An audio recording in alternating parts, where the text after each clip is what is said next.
welcome to today's episode of the Group Therapy Podcast. Today we have comic book writer, host of his own podcast, Tales from the Podcast, host Justin Bussell.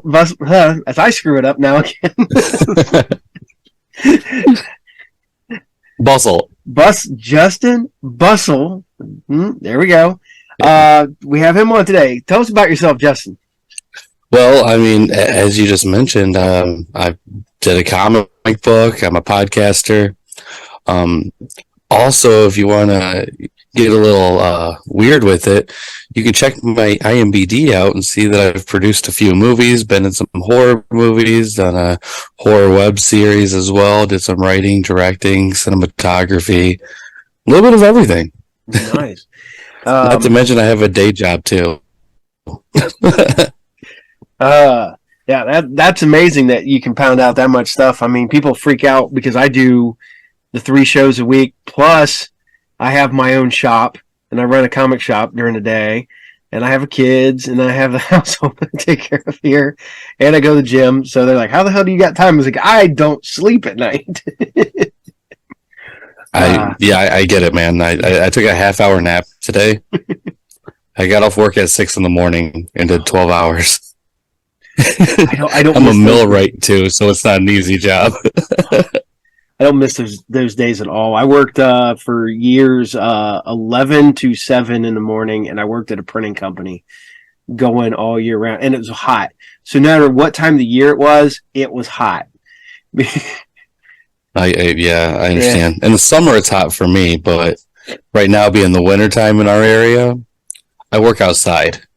Yeah, so I get both extremes. That's one thing I was glad about it. No working outside. Nah. Yeah, I know. When the money's right, the money's right, though. Oh, definitely. I saw you're from Monroe, Michigan. Well, not originally, but I put that down there because that's where people know me from. Well, technically from Boone County, Missouri. Boone County, no. Yeah, I know. I don't sound like the hick that it sounds like I should be, but it is what it is. What's funny is I was just up in Monroe, last month? Last month, yeah.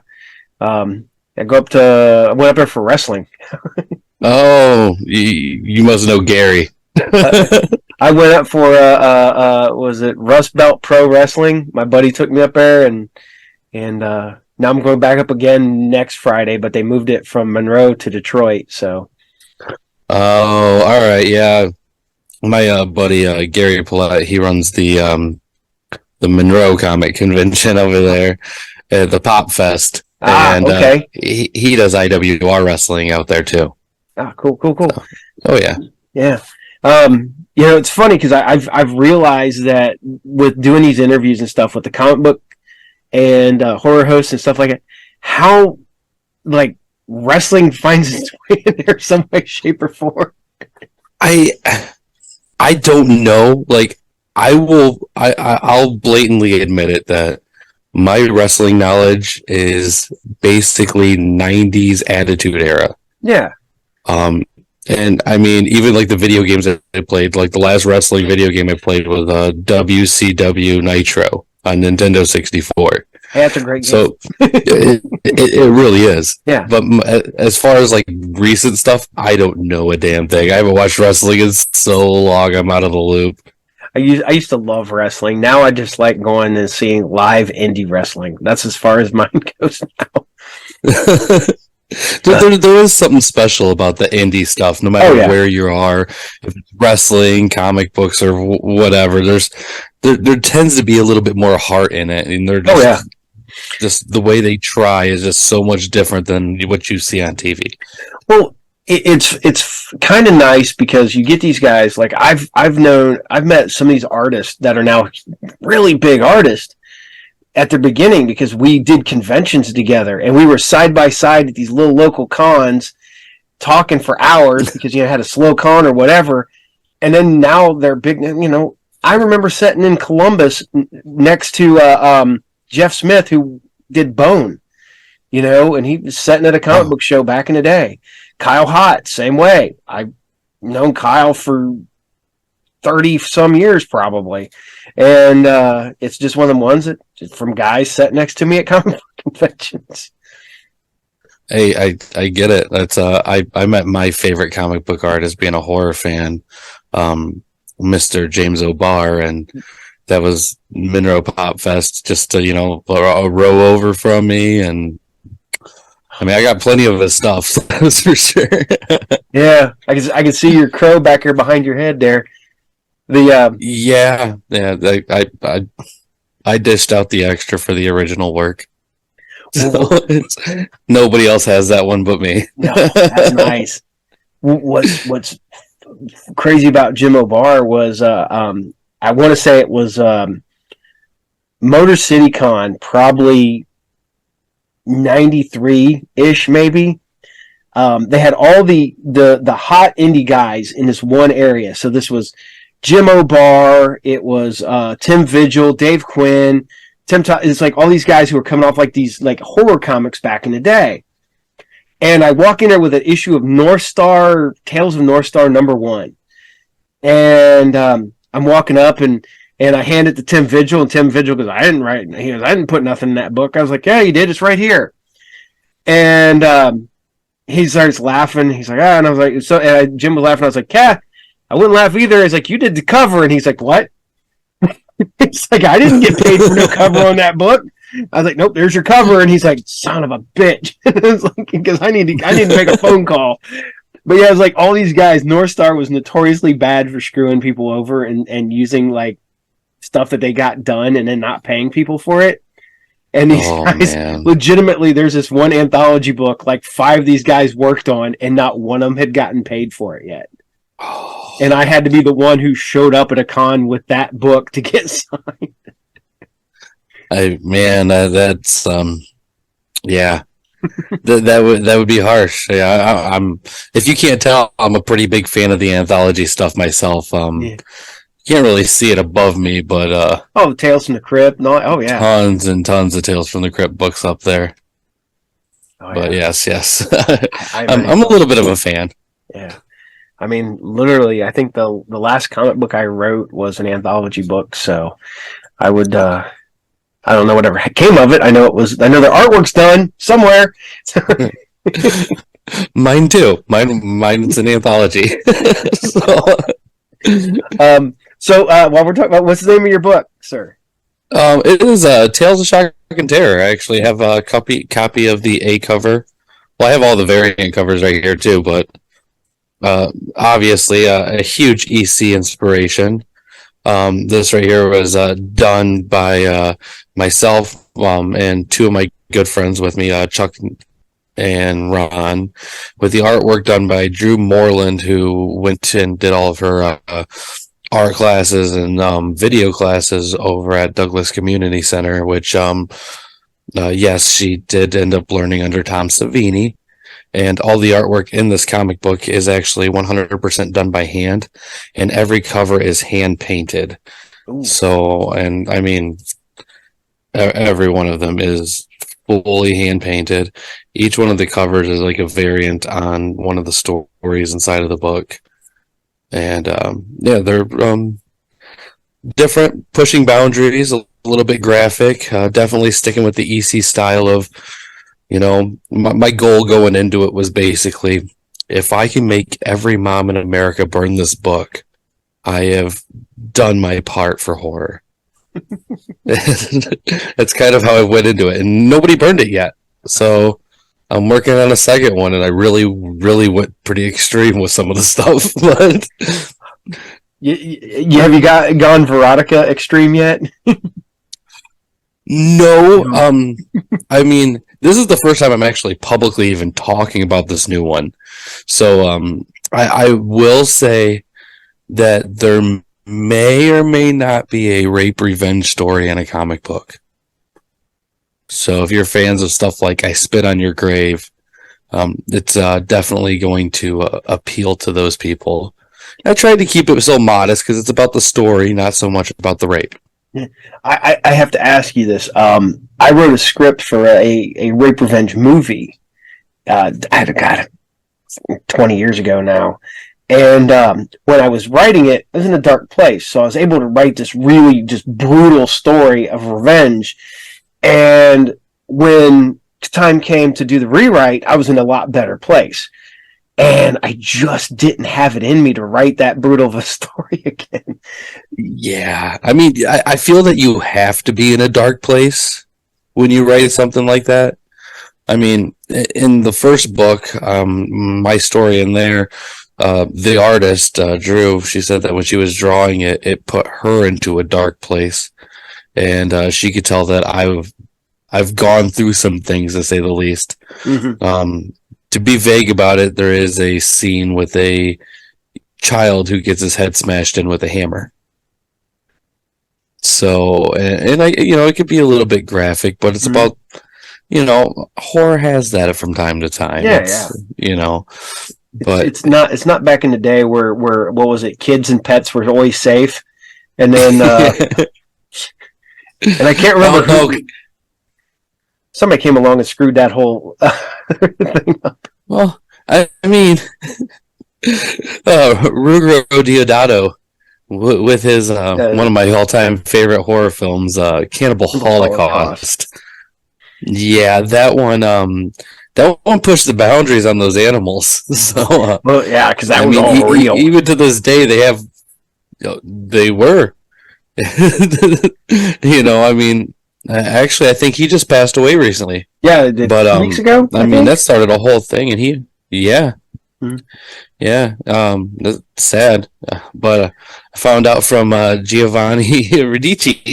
So, yeah. What was I watching the other day? I was watching the old Franco Nero Italian Western, and it's like assistant Ruggero Deodato, and I'm like, holy shit, did he work on this? And yeah, he worked on that back in the early 70s, I think. So. Oh, he's done quite a bit. Yeah. I did pay homage to him in my latest book that we're still working on. I'm a huge fan of his work. So how did you get into comics? What was your big, you said EC, but you don't seem to be that old.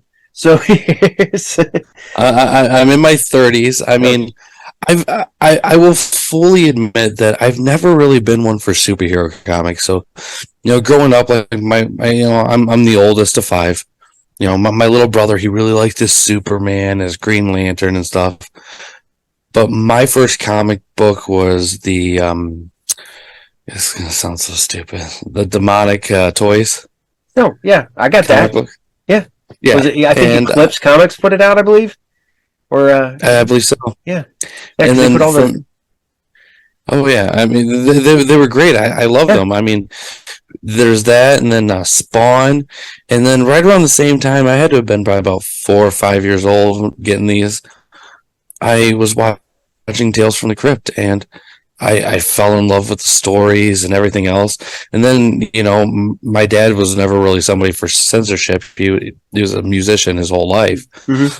And, he basically started showing me everything else. I found out about the 1970s Amicus films, found out about the comic books, found out about the comic book code, the trials, what happened, basically what Crime Suspense Stories 22 ended up doing to the whole comic book industry, and the unfortunate side effect of Marvel and DC tag teaming up against DC because they were making way more money at the time. And I got caught up in all of it and just started collecting.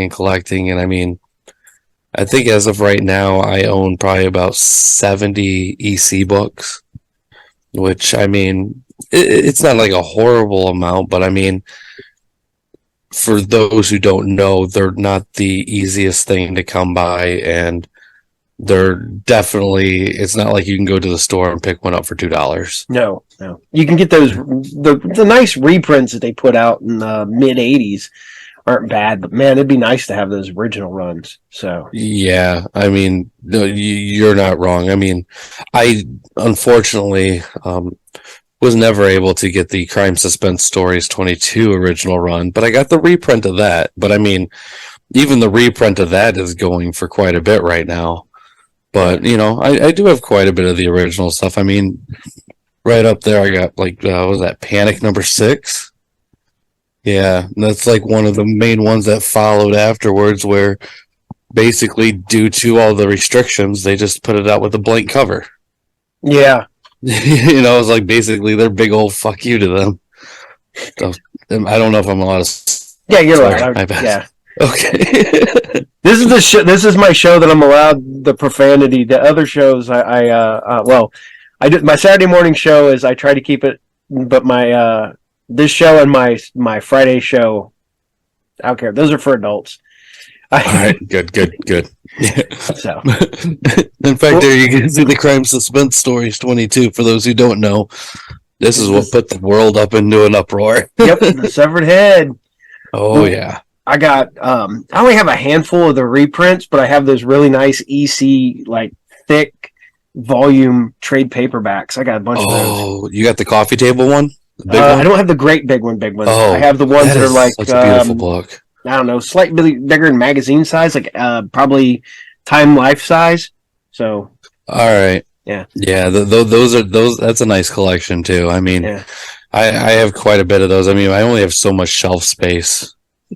Wait a minute. See all this? I don't have a shop. It's not fair. This isn't my shop. This is my house. Oh man. This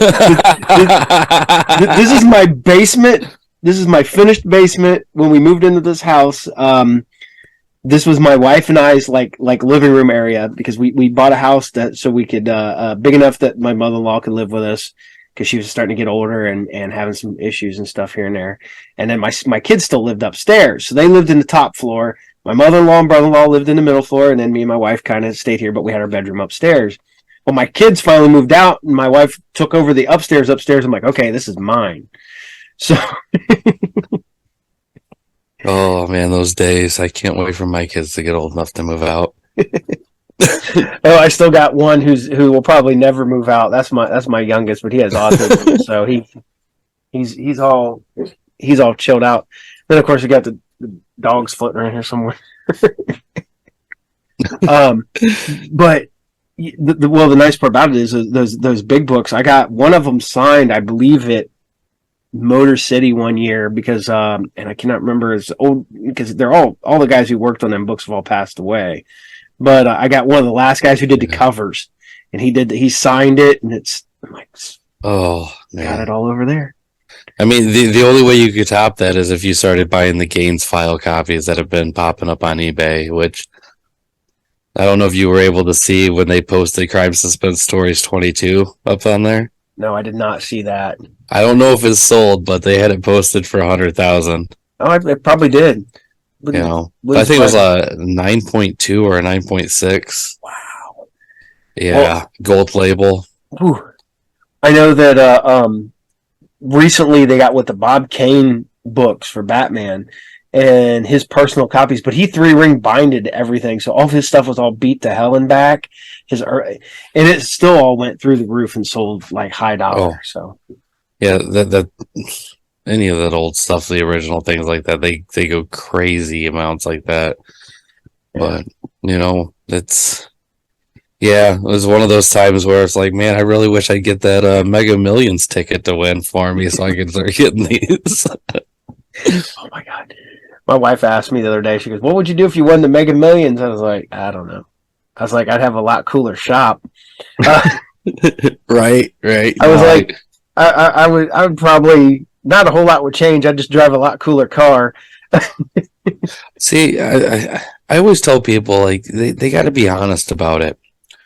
We're all going to get really, really fucked up and buy a lot of stupid shit we don't need. Oh, I know. That's I mean, we can all sit there and pretend we're going to do really good things, but I mean, we're going to probably blow it on something really, really dumb. I already know. There's 3 things that I've wanted in my life and I've gotten most of the things I've always wanted, and it's bad that I've been able to pursue and find the stuff I wanted. And the 3 things I always wanted was, I want a 77 Bandit Trans Am. I want the 72 CUDA, the Phantasm CUDA, I'm a huge Phantasm, Mark. I love Phantasm. And I love that car. Literally, Cuda is one of my favorite cars anyways. And I just love that car in that movie. And then the other one is I want the Mad Max Interceptor. And they were like, oh, I was like, hell, I'd drive that to the grocery store. I'd roll up in that thing. Right? Right hand driving it, have my dog in the passenger seat. Oh, dude, I get it. I've been telling my wife for years, and it's like, it's not even that expensive, but it's like, man, at first I would have to buy a treadmill because I'm too big, but I really want a fucking DeLorean. I technically almost had one, and it was relatively cheap. My father-in-law they're not expensive. No. And my father-in-law was sitting there. We went and looked at it. We drove it around. It was fine, but the gull-wing doors, the lifts that hold them up, were gone. So there's literally a broom handle in the back seat that you would put over, and you'd have to put it in there so you could get in and out of the car because them doors are heavy. Because they're stainless steel. Oh, yeah, that thing's, I think, like 150 pounds or something stupid like that. And we're driving it, and my father-in-law's like sitting there. He's like listening and listening. And you hear the tick, tick, tick, tick, tick, tick, tick, tick, tick. While we're driving, he goes, "There's a knock in that." And I was like, wonder how hard that would be to fix. This is in the early days before everybody started 3D printing parts and stuff like that. And so we're looking up parts, and it was going to be more expensive to fix the car than what we were going to pay to buy the car. That's how it is. I mean, but they're cool. I mean, oh yeah, they're definitely cool. I'd still own one. I'm not going to lie. Right. Just have one. I got a friend of mine. She just I think it was her husband ended up buying it for her, but she just recently came into owning Jim Varney's DeLorean. Ooh. And oh my god, I'm been begging her to let me just go for a ride with it. But I mean, I didn't get to drive in on the DeLorean, but I've been in a Lamborghini before, and I ripped my pants just getting in and out of that thing, dude. Because the way you got to get in there isn't exactly the easiest. Well, they're super low to the ground. You got to you got to set and then kind of put your legs into the car. Yeah. So at least the one I was in years ago, and you had to go in, you sat down, and then twisted to get into the car, and then you had to pull the door shut. So yeah. Big brawly guy like me, it just doesn't work out that well, man. It doesn't. But I still love it. I still love it, dude. Oh. I mean, they're just iconic. Oh yeah, definitely. That's for sure. Yeah. So I got to ask you now. What comic books are you reading now? I guess. What are you reading now? Oh my god. I mean, recently it's like, I'll be honest, like I literally just stay mostly within the EC realm nowadays, and I mean, with a habit like collecting EC, it's kind of hard to afford doing other comic books. Yeah. But recently, me and my 7-year-old daughter have been going through and reading the special edition of The Crow together and working on her reading together. So I've been trying to teach her how to read with The Crow, which might be a little controversial to some parents out there, but I mean, that The Crow is probably one of the best love stories ever written. I still think, hands down, it has probably one of the greatest premises ever even created. Well, the concept and everything is just amazing. And what's funny is I want to say The Crow might be the first or second book I introduced my wife to when we got together. Because she met me at my comic shop only because her best friend wanted to pick up books for his girlfriend. So she drove her best friend, and they come in the shop, and I just happened to be on my lunch break at my regular job at my shop because books were late. And I'm in there complaining and arguing with the people, with the distributor and stuff.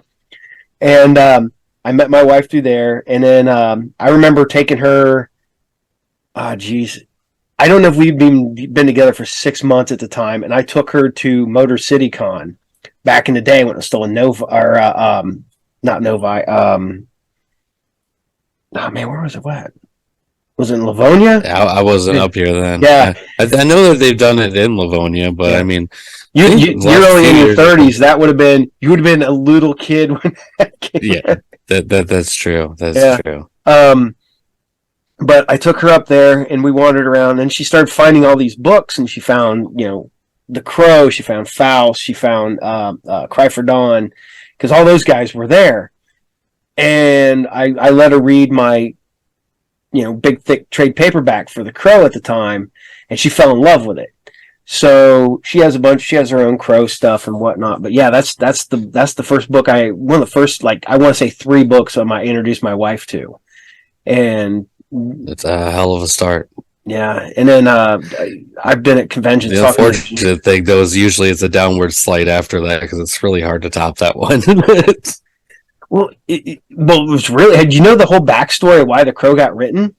Yes. Yeah, that's people like, what? I was like, yeah, his girlfriend was murdered, and he's like, what? John That's Driver. why. Yeah, and what? And then you just keep going into this whole thing, and people start, and they're like, that's why The Crow. It's sad. Yeah, and the whole fact. You know how James actually got to start doing artwork?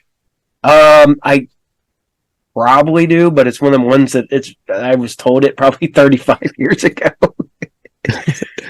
Military instruction manuals. Yeah. And it's crazy. That guy's done quite a bit with where he started. Oh man, I'll tell you the funny thing about Jim O'Barr, that Jim O'Barr was the guy that I've never met anybody that smoked as much as that dude did back in the day. I watched that man. Yeah, I was watching that man in a convention where you weren't allowed to smoke, and he's just, and his cigarette, he'd take a cigarette, light that one off, put that, and they're like, sir, you can't smoke in here. He's like, yeah, I'm going to smoke. And he went back to smoking. I think that's why he always has his tables next to the doors in the back. Oh yeah. If you ever notice, anytime I've ever seen him, he always has a table by the door, and yeah, he'll be the first person. As soon as his line clears, he'll just get up and walk away, and just go outside and chain smoke. Oh yeah. Oh man, but and legitimately with The Crow, that's got one of the best lines ever. Was when because this doesn't give anything away, because this book's been out since 1988. So the year I was born. You're like 3 years older than my oldest son, so. Oh, it's okay. It's okay. But when he goes to the grave at the end, and this gets me every time I reread that book. When he tells her, he goes, "Remember, I told you we'd be together forever," and he goes, "Well, it's forever." And then it ends because he finally admits and he finally dies, and you're just like, man, that's some deep stuff. Yeah, I get it though. I get the place that he was at. That's for sure. Yep. I mean, it's still one of my favorites. I know. It's unfortunately one of the things that me and Mr. Neelis don't agree on, but he's not a very big Crow fan. But I'm a comic book fan. Pretty much, period. If it's got good artwork and a good story, I'll enjoy it. And then I've also been collecting X-Men since I was 5 years old, and I've collected that book through thick and thin, good stories and bad, and there I am. And I'm looking, people go, that was a bad series. I was like, oh dude, there's a decade where they're horrible, but I still have them all because I've collected them. Hey man, I understand. I mean, being a Tales from the Crypt collector, I mean, I have toys that were really just horrible things, dude. Some of the worst things ever made, was the one a gargoyle, things like that, and it's I mean, I've made some pretty ridiculous purchases. Hell, I think I'm the only person I know that has both of the Tales from the Crypt movies on laser discs. No, I you know what? I don't have it on Laserdisc. Pointless. It's pointless to have it on Laserdisc. Not for me. I have a Laserdisc player. I can watch it. Well, I mean, I don't know. I don't think I can get rid of them because I got mine all. I don't know if you know this, but Cincinnati in March we got the Horror Hound weekend coming, and John Cassier is going to be there. And I bought my tickets the day basically they started selling them for that. Yeah. Then Phil Fondacaro is going to be there, and I'm a huge fan of that little guy. His work in Troll is still some of the greatest stuff you'll ever see. I got to go to my first convention this last year, horror convention as a guest, and that's weird. But I'm literally hanging out with the talent, and I'm like, I don't know why I'm back here. I mean, I was supposed to do interviews, but of course on Saturday no one wants to do an interview because it's too busy. No. So Sunday, like literally, I got to do an interview right at the end of the day, Saturday, but I got most of the day, got to hang out with everybody, got to go to the after party and stuff like that. And oh my God, I got to hang out with the dude who is the new Leprechaun, and he was the body stand-in for Chucky. And I cannot remember his name now. Ed Gale. What? Ed Gale. Yeah. And he comes walking by and with his beer and his backpack and smoking a cigarette, and I'm just like, wow. How long ago was that? No, let's see. Hold on a second. He's on breathing machines now. No. This is not that guy then. This is shoot, I'm gonna he was the stand-in for Chucky as Ed Gale. He was also Howard the Duck. No, this was not that guy. This is a younger guy. He's in the newest Leprechaun, the not Origins. Let's see. There he is. It makes for good. This makes it a good podcast here. We're gonna as I play on a phone. Oh no, I all right. Lyndon. I actually like that one. Huh? Yeah, that one's actually pretty good. Leprechaun Origins is horrible, but Leprechaun, yeah. Yeah. Lyndon Porco. Right Porco. Yeah. Let me see something. This little guy right there. But all right, Lyndon Porco. Yeah. So he's just walking around getting hammered and drinking. But I did he didn't do Chucky though. Oh, he was in Cult of Chucky. Yeah. I was talking about the guy in the original. No. It's I got to hang out with all these guys all weekend.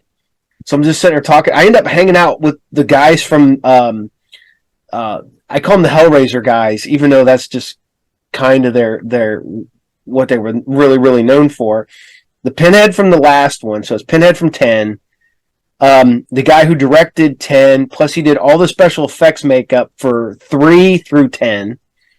And then the guy who was Chatterer, he was the monster from Feast, and he was also Pumpkinhead in 3 and 4. I love the Chatterer. In fact, my wife's actually can hear me right now, but when the pandemic first started, the first face mask I bought was a Chatterer face mask. And man, did she fucking hate seeing those teeth and the face being pulled back there. I mean, I could tell she didn't like it. Well, it was funny because those guys are super nice guys. They all are. I mean, if people even understood the real stuff behind Hellraiser, it would probably freak them out more than the movies. What are they? Oh, the gay S&M stuff? I don't Yeah. It's weird how that just kind of just doesn't really cross anybody's mind when they watch it, though. It's like, yeah, this is a very, very homosexual movie. I met Clive Barker in 93, I believe. And it was funny because I walked up to he's greeting and talking to all the people because we're at a summit. So this is legitimately a thing for only comic book vendors and like people connected to the industry and stuff like that. So legitimately, there's he's there. Stan Lee was there. The milestone has just kicked off. Image had really just started. So there's like the Spawn people and stuff like that. But but we're sitting there, and I'm talking to him. I'm like, man, I was like, I gotta say this. I was like, I remember finding Hellraiser when I was like 13 because it came out in '87. I was like, I went and seen it in the theater. Wasn't supposed to be there. Went and seen it. I was like, man, you fucked up this little kid royally like that. And he goes, well, it's always nice to meet a fan. I was like, well, I appreciate it. I love that one. In fact, going back to Horror Hound Weekend, I believe Doug Bradley's going to be there. And I do have my Hellraiser #1 Gold Edition VHS for him to sign. Been holding on to that one for a long time, waiting for the right opportunity. He doesn't come out this way too often. I haven't noticed. He used to. I think now he's just kind of, from what I understand, he's getting up there. Yeah, he's semi-retired, from what I understand. And he just kind of gets tired of it, and he's tired of being on the road. I get it. I could see that. Yeah. So, I mean, you get that a lot with people. I mean, I think the last bigger one that I went to was probably one of the last Astronomicon, and you got those vibes from Michael Berryman a little bit. He was getting a little up there, but I will say he hands down has to be one of the nicest people in the world too, though. Super nice dude. Yeah. Have you ever interviewed somebody and they actually took you out of the convention place and took you over to their room to do the interview? No. Michael Berryman did that for me. I got to talk to him at God, this might not be right, but it was I want to say a Fright Night Film Festival in Kentucky in 20 about 20 years ago. And he sat there, he chatted with us. If I ever find it, it's legitimately on a little super VHS tape, my interview with him.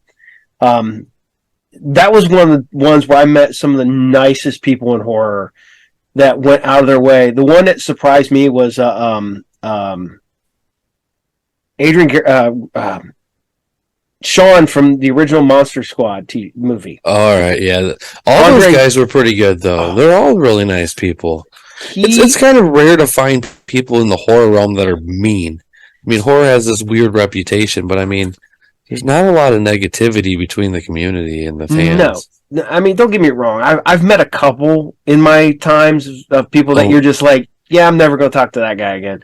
Yeah, so, I'll give people a heads up. I'm like, hey, if he's at a convention, just... Yeah. No, I'll tell you about some of mine off air.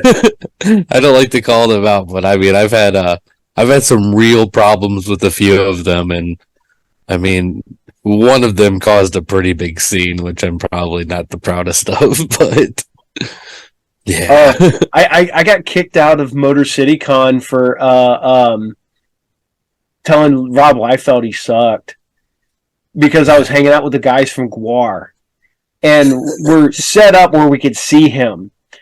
And I'm at the end of my day, and I don't care. I'm getting ready to leave anyways. And there's all these people waiting for Rob Liefeld's autographs, and I'm just like, whatever. And they're like, man, Liefeld sucks. And I'm like, Liefeld sucks. And I just kept getting louder and louder. Person security comes over and says, sir, you'll have to leave. Mr. Liefeld asked for you to be removed. I'm like, it's all right. I'm out of here. Talk to you guys later. High five. Walked out the door. Wow. Yeah, I mean, I think the worst one I could say on here is probably I tried to record something when I was supposed to be doing, interviews, and the person got pretty offended because they were trying to promote the Jay and Silent Bob reboot movie, and I only wanted to talk about her appearance in Jack Frost. If you haven't caught on, it's Shannon Elizabeth. Elizabeth, yes. You didn't really care too much about it. I didn't want to talk about Jay and Silent Bob at all. Sorry about that. Oh, you are fine. You're fine. Legitimately, like every interview I do, unless I like the summer when it's warm, I can just make the dog stay outside. If not, I'm like, I'm sorry, I got to stop. We're gonna get the dog, run back over. I get it. I mean, I got a cat that's pretty loud. I see you got yours very quiet. Well, and mine, the black and white one's quiet. Oh yeah. So That one gets noisy. really? Yeah. Especially when I'm doing my other show, because I don't know what it is. If I set up my camera and my microphone, as soon as I turn them on, she'll start meowing. Really? I heard it's because Huh. it creates an electrical field or something that cats are sensitive to. But my other cat don't do it. Huh. I don't know. We recently had to get rid of one of ours. It wouldn't really get mad about the electrical things or anything, but if you sneezed, she would hunt you down and attack your ass. The hell? That's yeah, weird. I mean, she caused me to break my foot. She had a few people that she attacked. I mean, off the top of my head, I think she's attacked 4 or 5 people. Yeah, I mean, I've never met an animal that I could say was just a fucking asshole, but that cat was. And it's always the prettiest ones too. It was like a long hair black cat, really small. Her name was Jedi, and she was a cunt.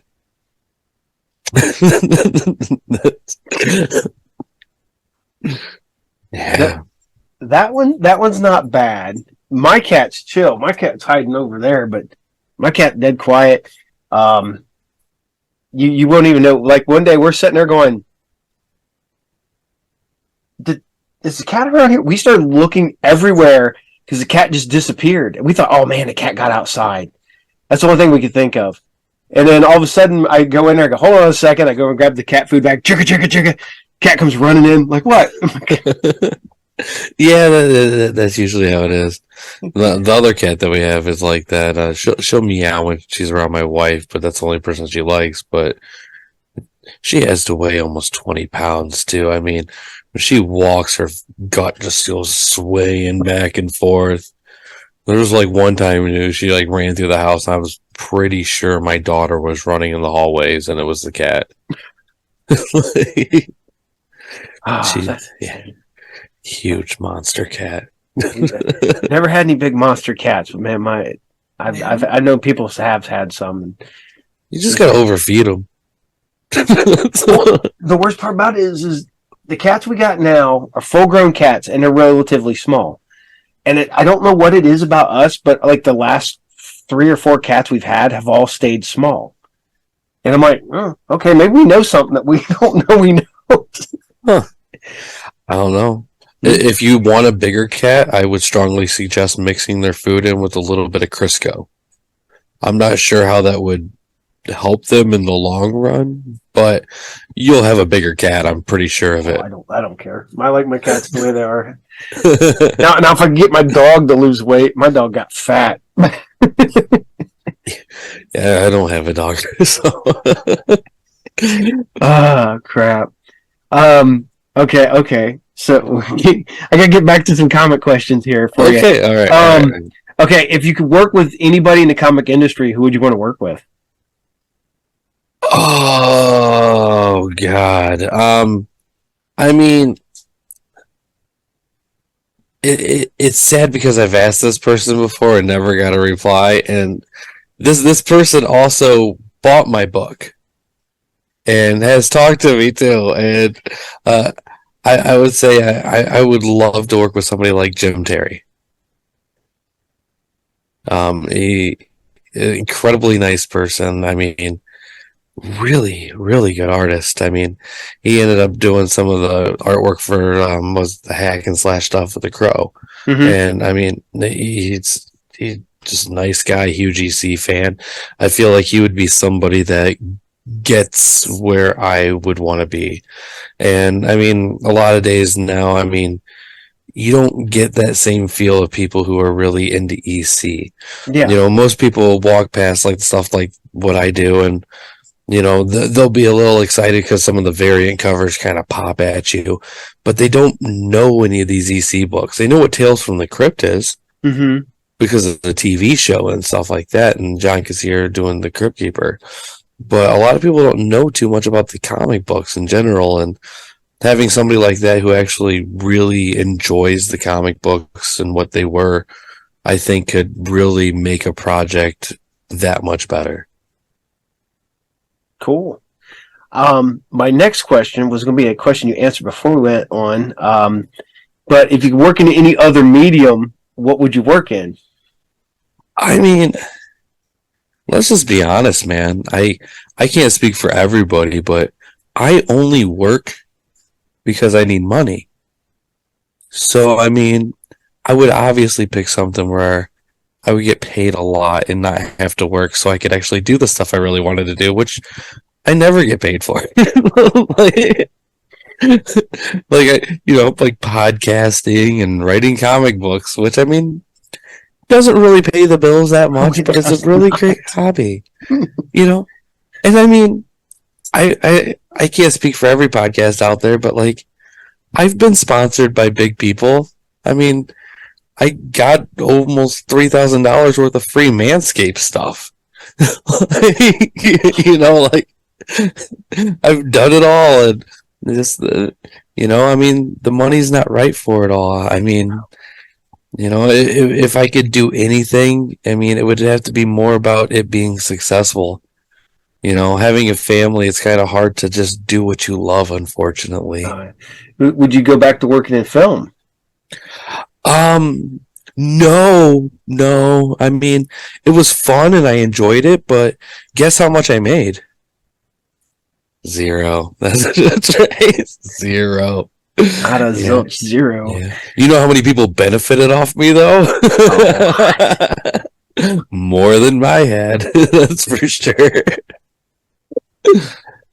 That's one thing that I've got to where I am in life, and people ask me, because people are like, oh, you do all this stuff, you got a lot of followers and stuff, and they're like, have you made any money? I'm like, I guess technically, because I have Patreons that help, I was like, but literally, I'm only using that to invest back into the show, so I'm putting money aside. I got a new microphone, I'm getting a new chair, stuff like that. I'm not making any money off of it. Yeah, a lot of people don't realize, like I don't know your setup, for instance, but like, I don't know how intricate you've gotten with your setup either, to be fair, but no, I've gotten intricate enough where I have a Audio Technica broadcaster headset, and I run it off a Mackie soundboard. Not that far along. I got a Yeti microphone. It goes to my computer, to which I set on a folding chair on a folding. Right, yeah. I got a radio station headset. XLR. Oh my god! I have a friend. He's a good guy. Far. They have they got a good podcast, but man, they dumped a ton of money in their setup, and I'm like, okay, guys, man. I had my neighbor kid. He decided to start a YouTube channel. He was streaming stuff, and he was doing podcasts. His dad paid for him to go to PodCon. His dad bought him all this equipment, and he did the commercials. So you got one really high episode where you got a shit ton of watchers, and then the next episode you got like 10, stuff like that. And I'm like, I wanted to look at, because I was friends with his dad too, and I'm like, I just wanted to go, man, he's never going to make any money off this, right? Because he's unless you get super lucky and like the one in, I think it's easier to win the lottery than to win the YouTube podcast lottery where you become famous.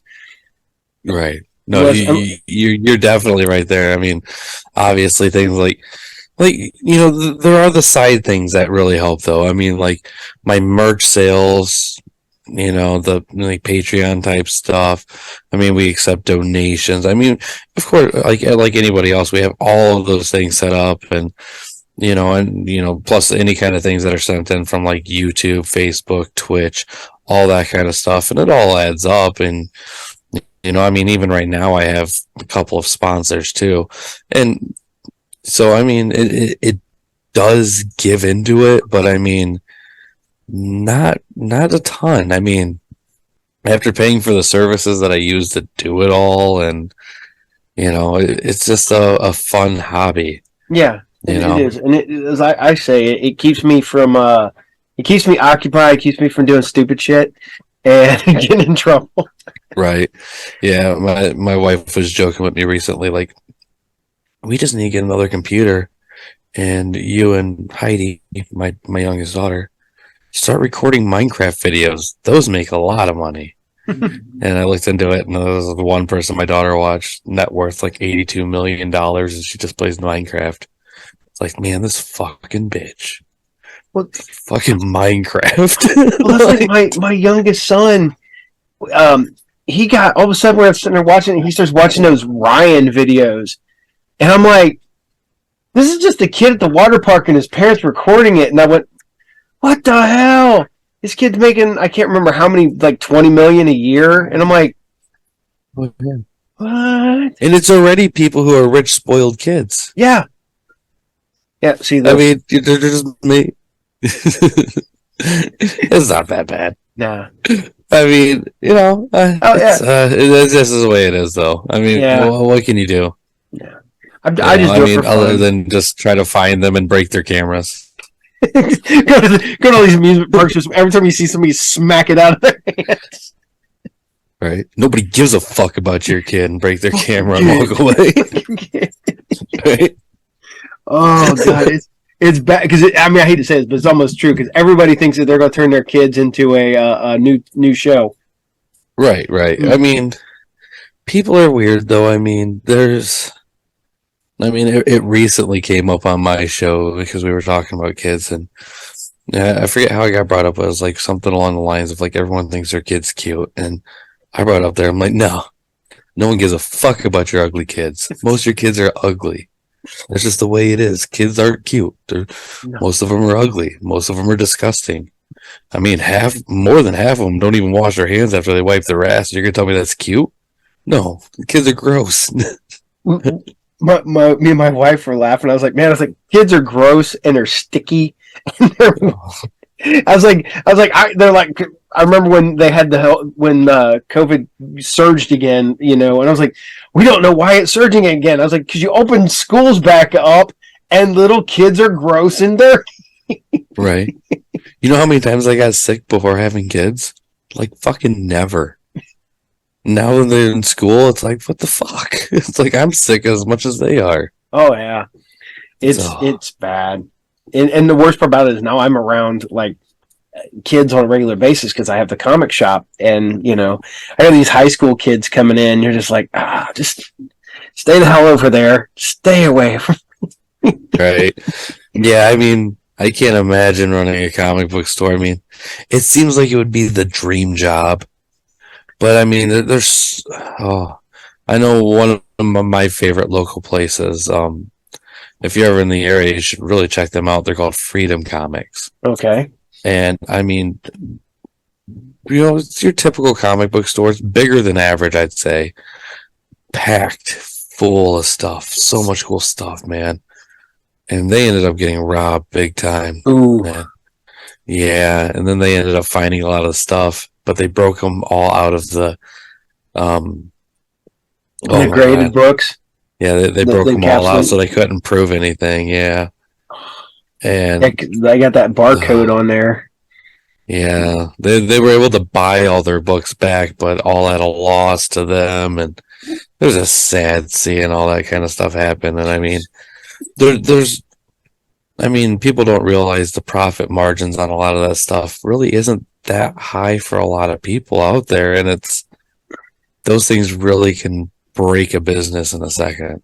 Well, I tell people, because I don't carry new books for the shelf. New books are for file customers only. Right. There is no money in new comics. No. Because you get a 40% discount. You pay shipping. You got to pay people. Seriously, dog. And you got to pay all that stuff. Your margin goes down to nothing. What do you want, dog? Why are you freaking out? Really, dogs. But go lay down. Really? See, I get that dog, and then I got that dog. Oh, that's a cute one. That one's quiet, and then I have the fat one that's just that size. But then I got this noisy one. Go. You don't need nothing. Go. I have to edit all this out in the middle of the show. It's okay. Yeah. Just do what I do, man. We do our show live. And then I go and download the audio straight and just send it out. Like, fuck it. I don't care. It's funnier.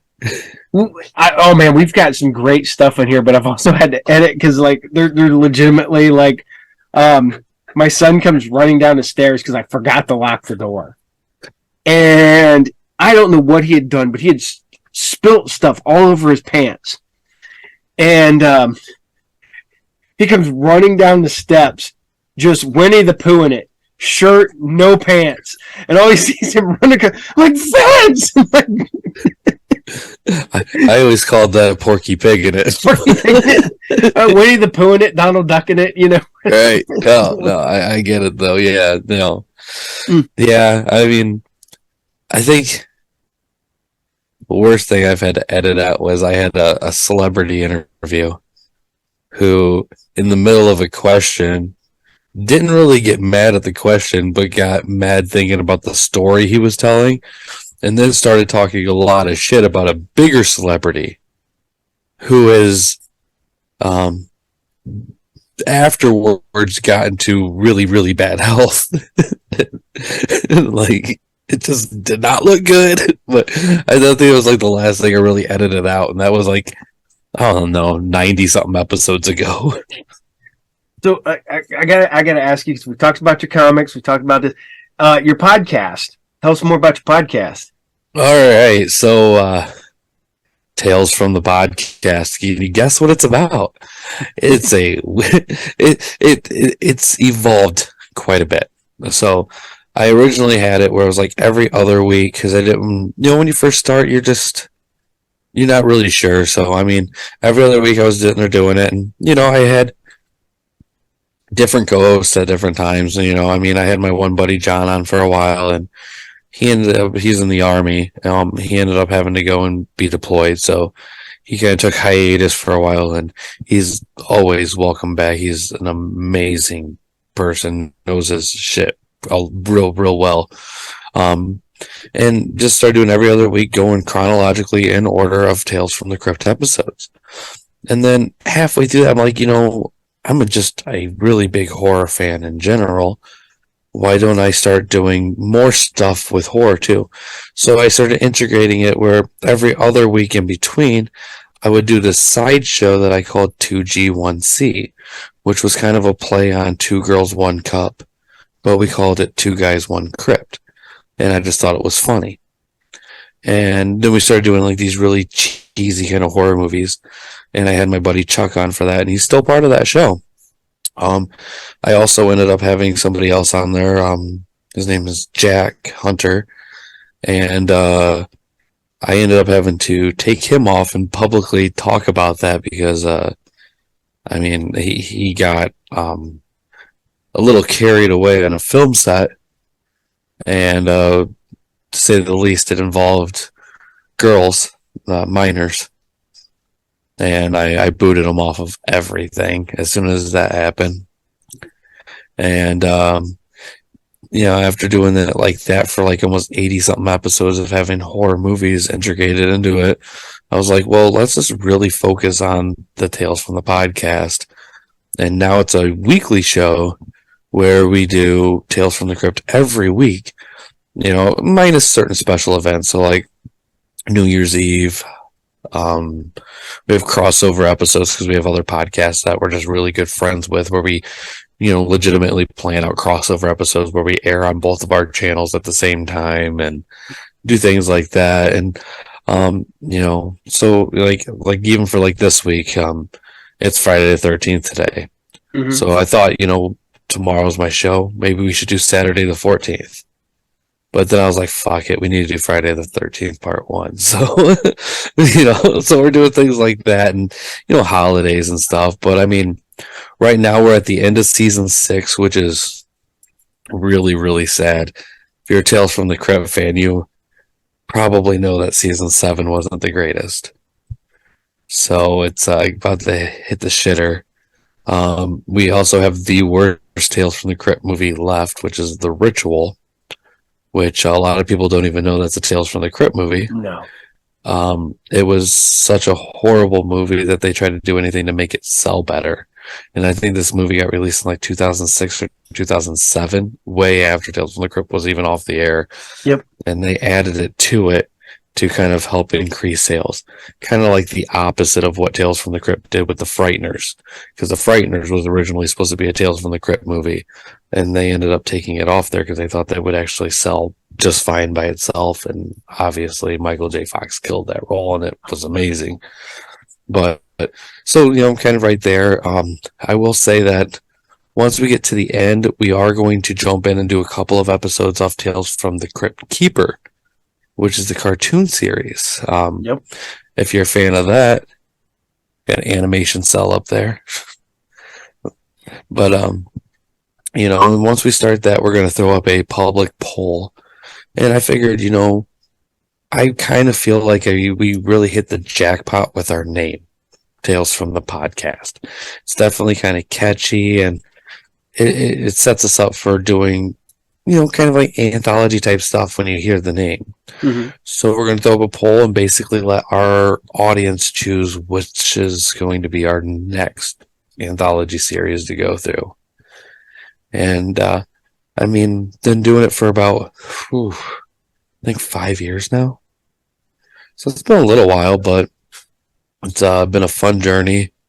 Lots of twists, lots of turns, lots of people, lots of celebrity guests, interviews.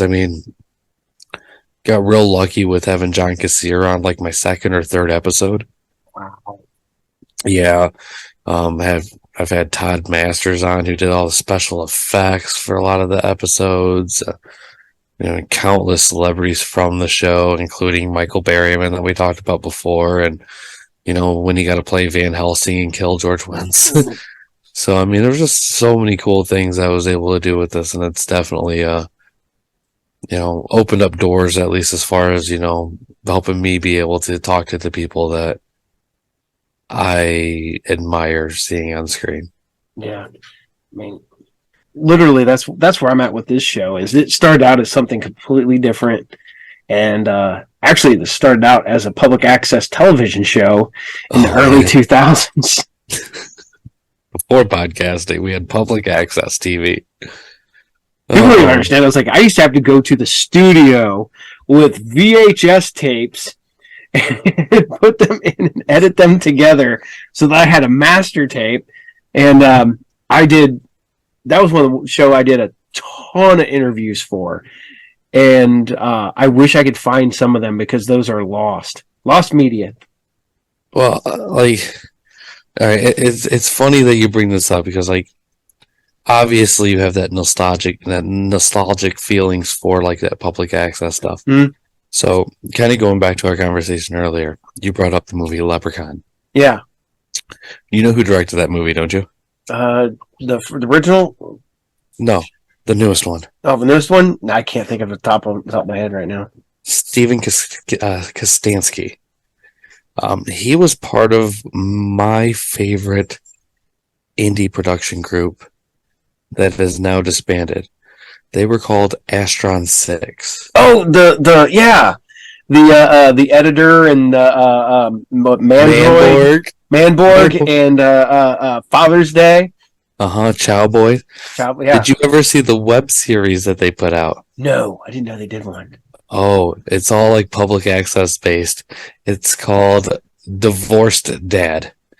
And it's basically a divorced dad telling you all the things that you can do as a recently divorced dad. And it is done in that way with the cutouts and the zooming, the weird shit from the early 90s. It's short. It's 6 or 7 episodes. You might have to really search for some of it because I know they got kicked off of YouTube for an ISIS joke. So, but if you understand the group, you kind of get their comedy. Oh, yeah. Obviously, you know who they are.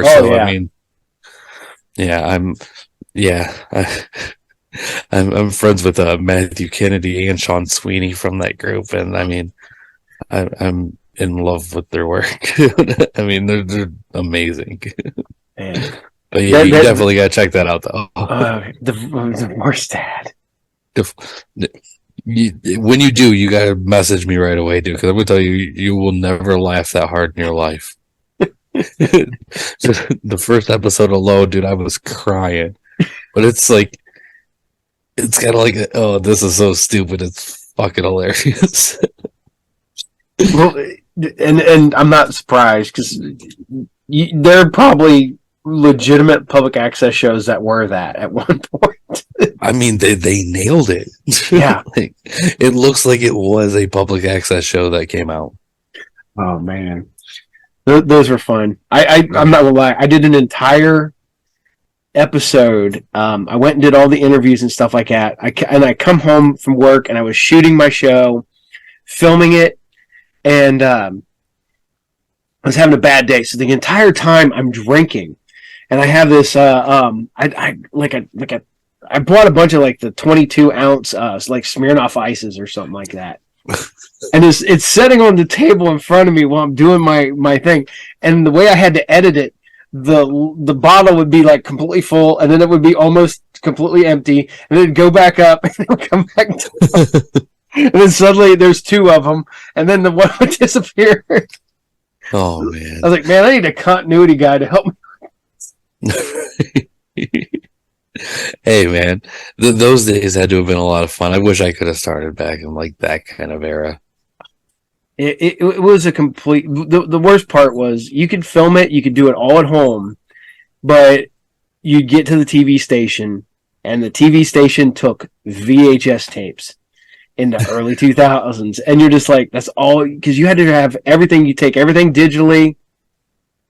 You'd have to run it through, put it on the VHS tape, go through, and it was a colossal pain in the butt. I've done the reverse, and I've took VHSs and turned them into digital media, and that's still kind of a pain in the ass. I mean, I guess it's kind of easy nowadays, but it's back in the day, it was a lot of fucking stupid setup shit. No, I remember doing that. I had a VCR. I had my S-video cable going into my computer. Oh yeah, it was bad for me growing up because my dad was kind of the conspiracy kind of theory guy, so he would wait for the cable to run deals where they would give you like all the pay channels for free for like 3 months. Mm-hmm. He'd buy like 500 blank VHSs and record every fucking movie because he thought cable was going to end, and he thought there would be no more TV left, and this would be like the only thing you could watch. To this day, he has like 16 terabytes of movies because now he thinks the internet's going to fail, but his hard drive's going to be okay, and he's going to have all this movies and TV shows still. Yeah.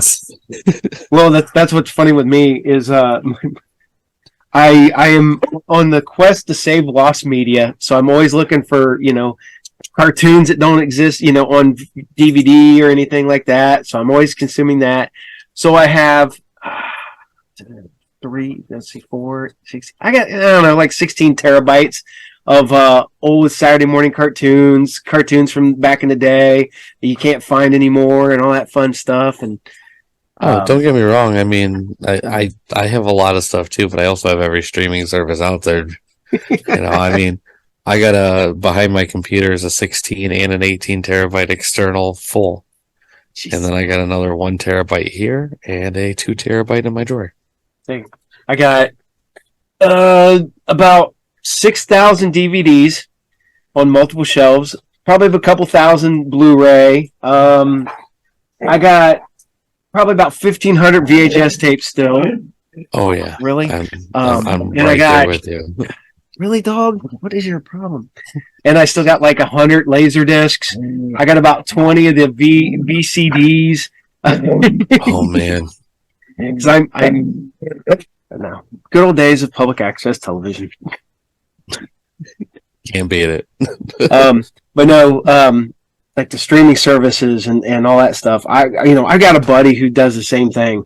He thinks all that stuff's going to go away one day, and I'm like, I'm not going to say they're going to go away, but some of the movies just ain't going to be streaming.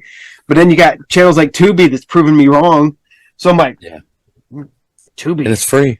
Yeah, Tubi and Plex. If you're a horror fan, dude, I'm telling you, Tubi is the fucking shit. Most horror fans are always going to swear by Shudder, and don't get me wrong, Shudder has some cool shit. Oh yeah, But as far as like the amount and the quantity, man, Tubi hits the fucking shit out of the park. Tubi's great for movies, period. Shudder's good because they do the original stuff. It's like, that only Shudder gets and stuff like that. I've had some problems recently with that, and it's not. It's I don't know. There's it's not the most political correct thing, I guess you could say, but they really focus on a specific group of people nowadays, and to me it's just overdone. It's like, yeah, just move on. Let's go back to the 80s. Let's see Chopping Mall and Blood Diner, and I don't need to see all this bullshit propaganda fucking stuff trying to make you feel certain ways over certain issues. And they've even put out documentaries about some of the stuff, and it's like, I just miss the old days and horror and the brutality of it and the nastiness of it. And there didn't have to be anything. I mean, like we were talking about earlier with Clive Barker, I mean, homosexual BDSM fucking movie to a fucking T, but didn't really throw it in your fucking face. This day, it's like Shudder's pretty bad with some of that stuff. And I feel like a lot of the blame has to go to Jason Blum, who I despise with a passion. See, I'm a guy that I do not like I can't say I don't like the A24 stuff, the intelligent horror, and you're like, I to this day I watched Hereditary once in the theater the weekend it came out, and then I tried to rewatch it later, and I couldn't get through it. I'm like, I barely got through it the first time, and it's like, it's the scariest movie, and I'm like, I laughed at the big reveal at the end, and I'm like, I was like, this guy could make the best movie ever after that, and I have no intention of ever watching it. I've never watched Midsommar. I don't watch anything. I didn't care for it. I mean, they've done some things that are okay, but I mean, for the most part, there's a lot of stuff I don't care about with them too. I mean, a lot of it's just highbrow bullshit. Like, I will say, I, in a weird way, enjoyed The Lighthouse. Now, see, I've not watched The Lighthouse yet. But that was like, I mean, you actually had like a cast that was worth a fuck. Robert Pattinson and Willem Dafoe. I mean, it's hard to fucking not like Willem Dafoe in anything. Yeah.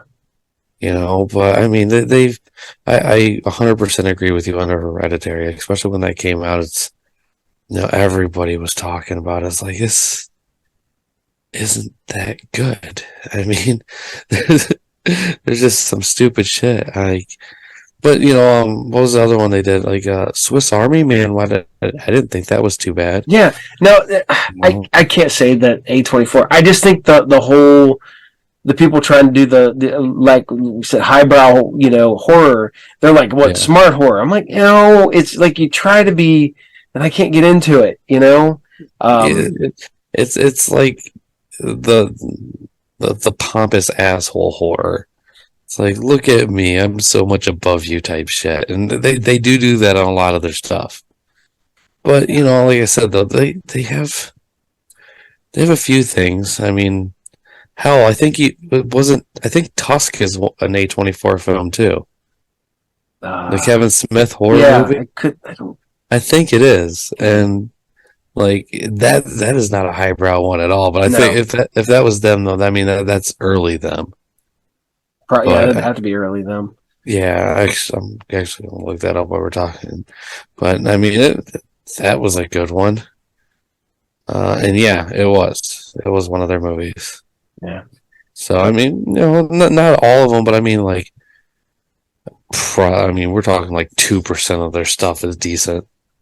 But I feel the same way about Jason Blum ever since he ruined the remake of Black Christmas. Yeah. I've hated him ever since. Damn him for not even including Billy. What the fuck kind of horror fan are you? Turn it into magic. Fucking cocksucker. See, I've never watched the new one. when they did that. What was it? One early 2000s. Yeah, that remake wasn't bad. I didn't like that one. Well, I mean, it still had the same premise. Yeah. Though. This new one is nothing the same. You know, that guy's just ruined like every movie he's ever touched, as far as I'm concerned. There's a couple Blumhouse I like, but there's other ones that might be Blumhouse that I didn't even pay attention that they were. Yeah, he's touched some franchises that's, I mean, he had no right to touch, in my opinion. But what's your favorite horror movie franchise? That is a very tough question. I mean, there's so many good ones. I guess I'd be lying if I didn't say probably Leprechaun. It has that weird horror comedy mix that I personally love to death. And I'm not saying it's better than some of the other ones, but it's one that I personally love, especially when you go to like number 4, Leprechaun in Space. There's one of the most fucking wildest ideas I've ever heard of in my life at the time. And I fucking love this shit, dude. I can't help it. There's just something about it. No, we just talked about that the other day. Me and my son were talking about the Leprechaun movies. Like, but 4 is far better than it has any right to be. Fuck yeah. But then again, I mean, like, I'd also say, hands down, probably one of the most underrated actors ever, Warwick Davis. Oh, that dude's great. Oh, God. I mean, I don't care what anybody says either. This Willow series he's working on doing and everything, that's been good. Who the fuck thought that they would make Willow good again? You know, I've loved Willow. I didn't mind this one at all. I'm only about halfway through it, and I'm enjoying it. I did. I knew a lot of people that hated the beginning because you thought it was going to go like the lesbian way, but I mean, my whole thing is though is I was like, wait a minute, them kids got to be a lot older than that at this point because everybody else aged, but suddenly they just have teenage kids. Right, everybody else aged like 45 years. Yes, like, I was like 30. I was like, what is that? 1988 when that came out. It's like 30, yeah, same year. 5 years old. 34. 34. Yeah, I was like, this is. As somebody born in 88, I can tell you. There you go. But I mean, no, I agree with you on that one. But I mean, he's just a great actor. But you know, I mean, the man, dude, the Texas Chainsaw. I mean, that's one of them too. Though there's like, I love the original so much. Mm-hmm. Sequels, I mean, some are okay, but I mean, for the most part, it's like a downward trend. That's the original. I mean, Freddy. I mean, he had some real stinkers in there. Going Nightmare on Elm Street. I mean, there's some good ones, but there's some real fucking pieces of shit in there too. Yeah. Friday the 13th might be one of the more solid ones all the way through. Halloween, I mean, that one has quite a few bad ones too. You know, but then again, I'm one of those people that think Season of the Witch might be the best one. So. Oh, I love Season of the Witch.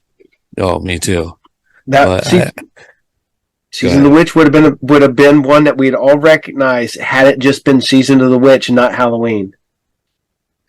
I mean, I like the idea of it being the Halloween movie. I like the cameos of Michael Myers that you see on the TV screens and the little stupid shit. And the fucking Silver Shamrock song that gets stuck in my head every year when I watch that movie on repeat. But I mean, you know, I definitely probably still have to say Leprechaun is still one of the more fun ones. You know, Child's Play used to be one of them that was really high up there for me, but they kind of, when they started doing the Netflix ones, and basically after Seed of Chucky, is like, I kind of felt like they didn't really care about the audience so much as they did their wallets. But then again, if I was in their position, I mean, you know, you know what though? Fucking Phantasm. That is one of the greatest franchises ever created. And the Tall Man is one of the greatest villains ever thought of. So that's a hard one. Yeah, now thinking about it, probably Phantasm. I mean, Leprechaun's probably a super close second, though. If I think about this too much longer, I'm going to change my answer again. It's always one of the ones that you never, ever, ever settle on. I watch too many horror movies. Legitimately one of my favorite series is the Demon series. But if you really want to get technical, there's only 2 of them. But yet, over in Italy, at a certain point, they have nothing to do with the one before it. No. I mean, that's Italian fucking filmmakers for you. Oh, yeah. I mean, fuck, dude. That's the way it is. I mean, what can you do about it? I mean, we've done quite a few Fulci movies and stuff on the show and things like that. And it's like, so these movies are all part of the same series and the same universe? It's like, yep. That doesn't really seem like it. That is a world I would not want to live in. No, not at all. I mean, I'd like to know what the fuck that guy was thinking, though. Like, doing these movies and, like, when he was actually, like, putting it down on paper, like, oh, this would be a good idea. It's like, none of these make sense.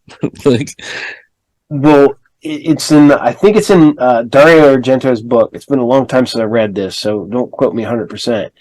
But a lot of Italian horror directors, the story is secondary to the atmosphere.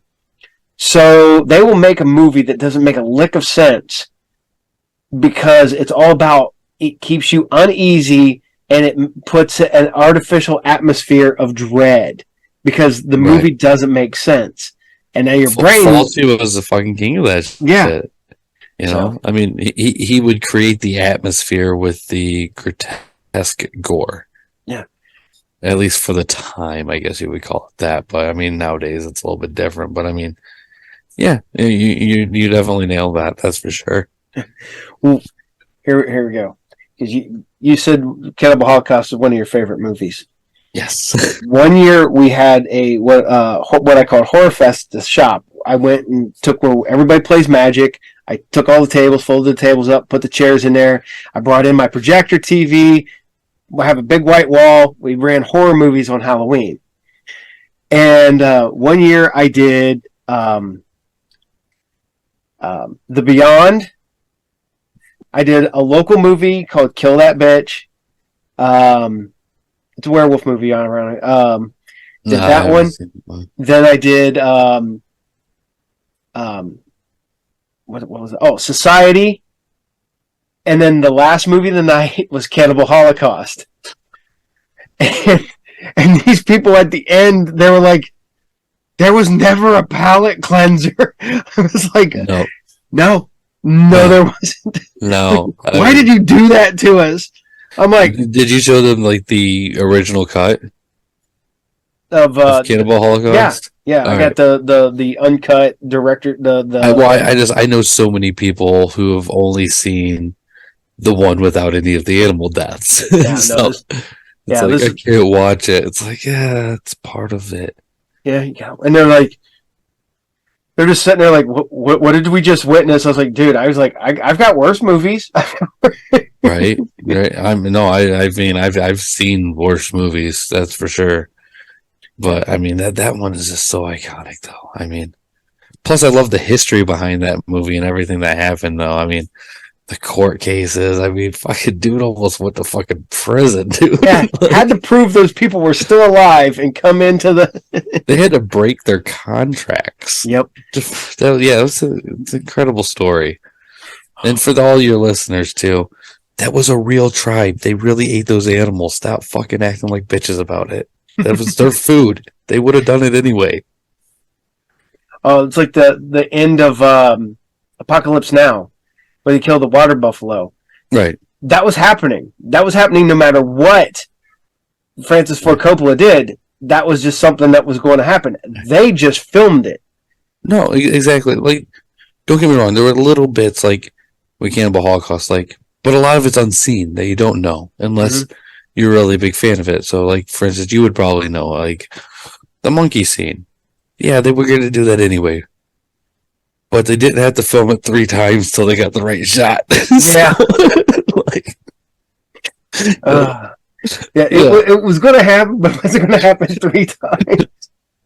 There's little tiny things, but you gotta love it still. It's still a good movie.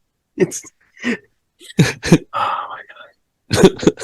I've only watched it. I've watched that one on TV. It was funny because I watched it on the old VHS. I had the old VHS tape.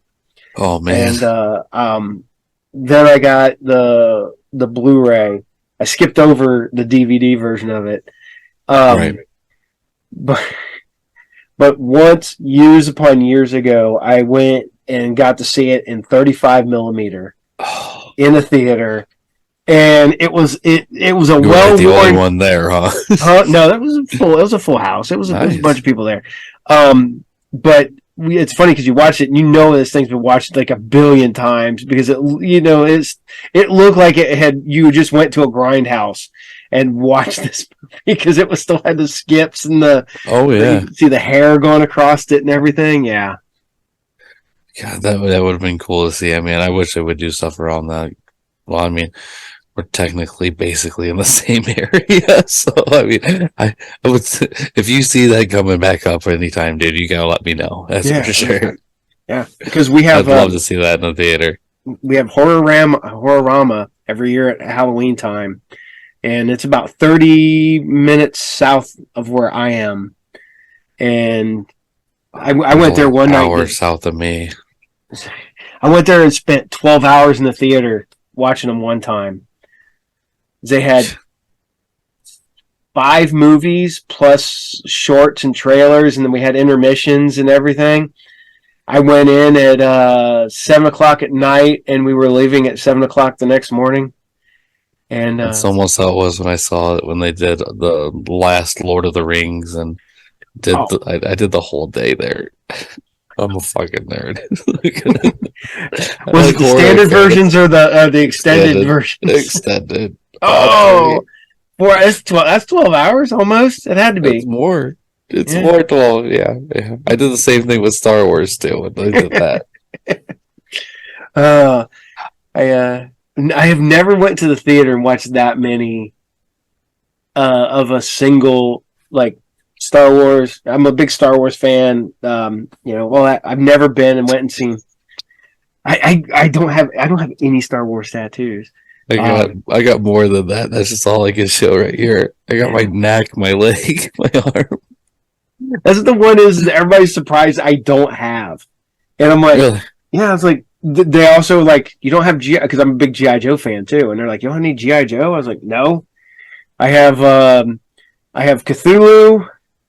That's a good one. It's the Necronomicon, so it's like a page from the book. I have Megatron. Obviously, I'm a huge Evil Dead fan too. And I got Godzilla, and I have Voltron and Mazinger Z fighting. Hey, dude. That's pretty sick. I mean, I recently just started on my my horror sleeve, and I'm actually covering up this whole arm. Mm-hmm. And I'm not doing it the way most people do, because most people just get a picture of the horror person. I got portraits of them. Okay. So, I mean, I got Frankenstein and the Wolfman so far, and I'm going to go all the way around and do them all. But I mean. Frankenstein took 6 hours. Wolfman took longer. Yeah. Well, I got my buddy's going to finish this one because this is going to be all, I guess, essentially 80s cartoon villains. Ooh. So I got Megatron already, and then it's going to have Cobra Commander and Serpentor and Hordak and Skeletor and all those, and it's going to be going down the arm. So that's a really fucking cool idea. I really really like that idea. You should go. God, who was what was his name? I can't think of his name. Who was Inspector Gadget's villain? Dr. Claw. Yes, you gotta have Dr. Claw on you. But Dr. Claw, you never see his face in the cartoon. No, but you gotta have him as one of the background pictures, in between the pictures where you just see the hand and see the arm sticking out between. Little things like that. Well, what's funny is my buddy's the tattoo artist, so he's working on it like right now, doing it slightly in his style. So he's like, "Man, I didn't even know some of these cartoon villains existed." Because I said, "Oh, I went Monstar from Silverhawks. I went Tex Hex from Brave Star.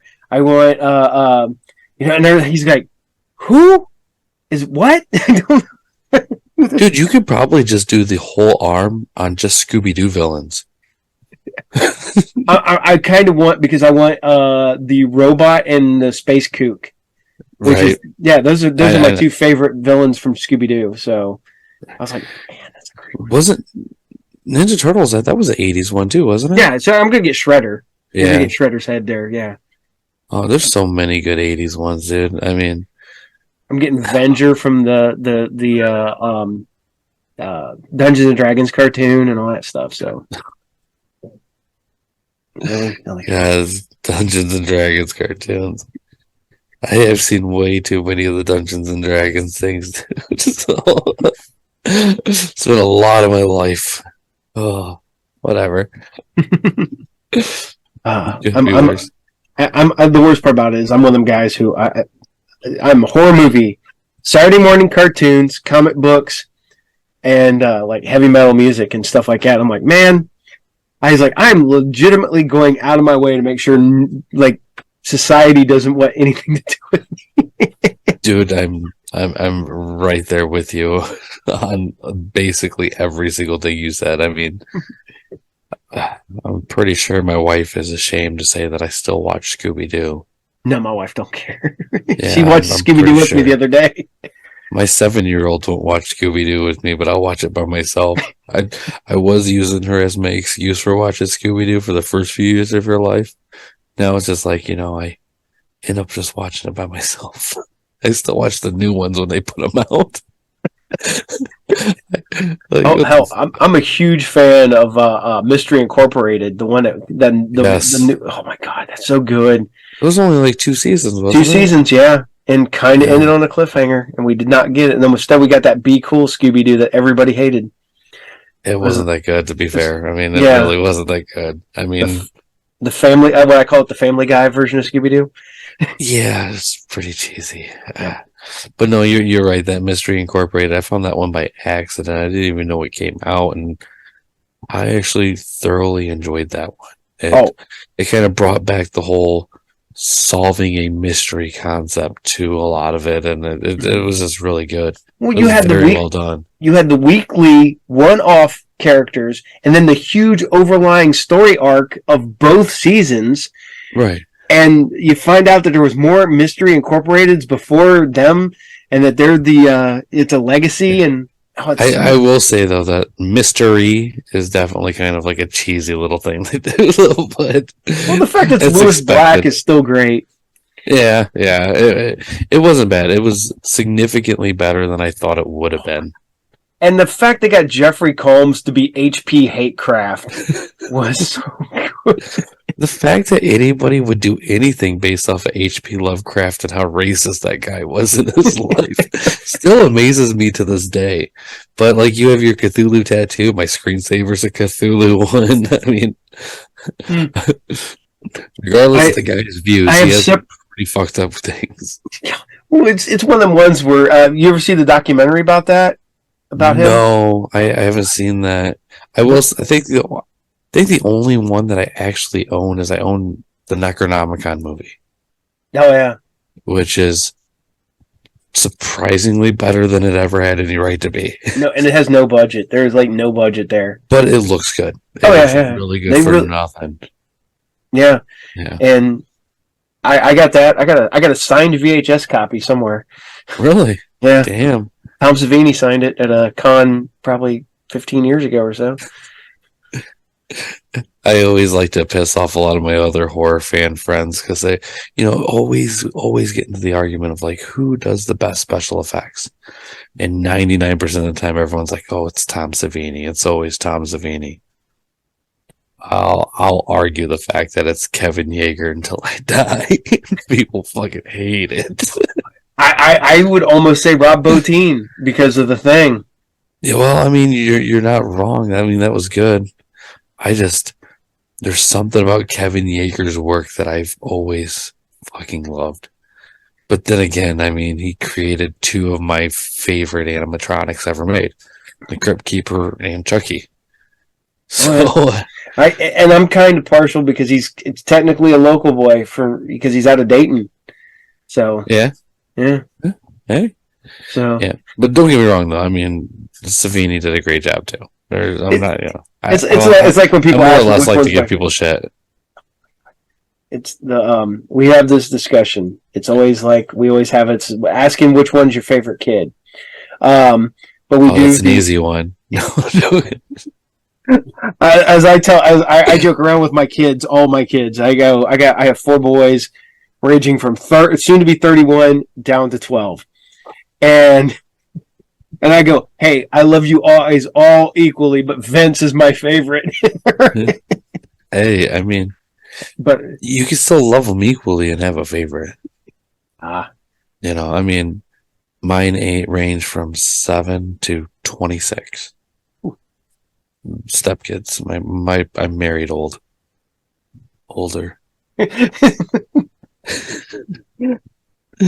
But yeah, I mean, it's yeah, I mean, kids. Gotta love them. Oh, I do. I love my kids to death.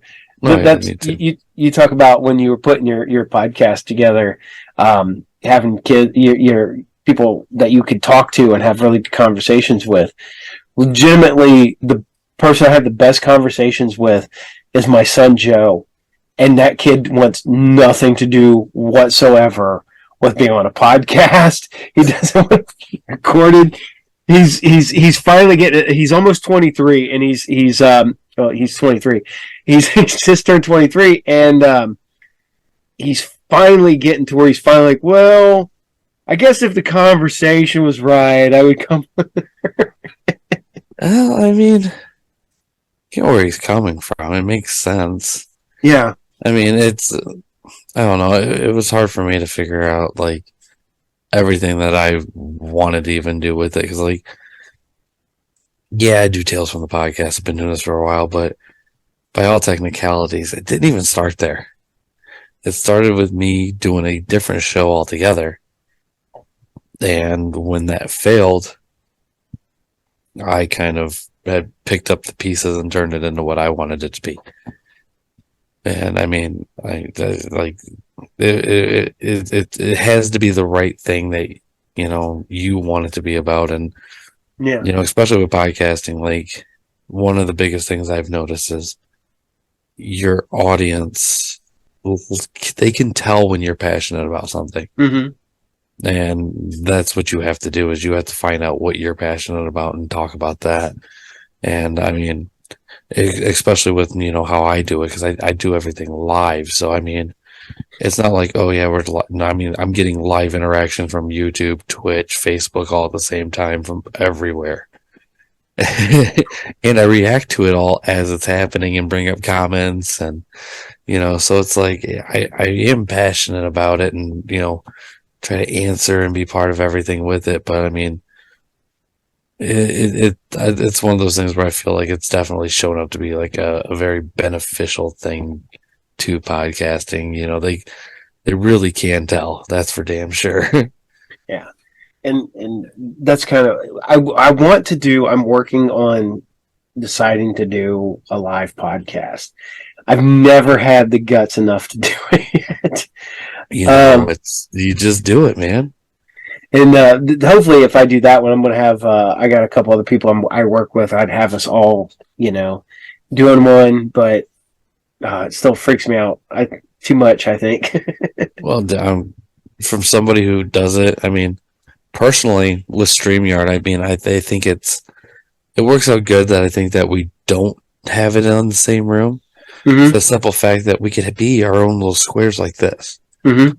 And I mean, even if you don't have a computer, you can use StreamYard on your phone, whatever, and it still sounds and looks nice. And I mean, that's at least what I use. I mean, there's other services out there, don't get me wrong. Yeah. But it works well. And I personally like the aspect of everybody having their own little platform there, instead of having, especially like, no, like if you have like a guest on, it kind of, to me, it kind of always looks weird when the people have like 4 people in one thing and then the one guest over to the side by themselves.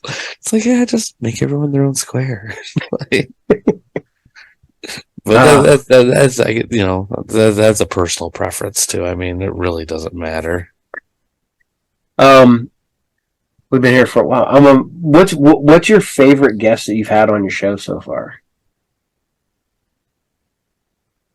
My favorite guest. I mean, I've had so many. Like, I guess like if I took it away and took out the celebrity aspects, because I mean, hands down, probably John Cassier being such a huge fan. He's definitely I mean, he's the jackpot of what I do. Mm-hmm. If you do Tales from the Crypt podcast, you're not going to get better than having him on. That's that hands down. And that was an amazing conversation, and I had a blast with it. But if you take celebrities out of it, I will have to say, and I hope he gets a chance to listen to this, my buddy Andy Imhoff. He's a good friend of mine. He's a podcaster. He started off doing a cooking show. He used to do stuff with Walmart and be sponsored through them. He did some racing stuff. I mean, the guy's been kind of like all over the place. He has one of the coolest voices ever. But I mean, he and I have had 3-4 hour conversations on stuff. And I mean, he's pulled things out of like the conversations that like are just incredible. And I mean, talking to him was the first time I ever told the story about when I hit a hooker in my car. And I got the nickname the Toledo Torpedo. Which is an incredible story. Yeah, I'm driving around at a gas station. Some of those gas stations out here have those car washes attached. Mm-hmm. Hooker ran out of the car wash and ran right into me, and I smoked her with the car. Then she jumped up and tried to offer services. And it was really like the craziest thing I've ever been through in my life.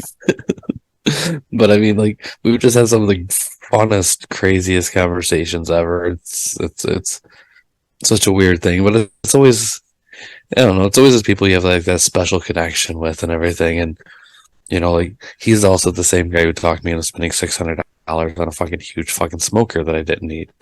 But he also taught me how to smoke meat like the best fucking way you can, dude.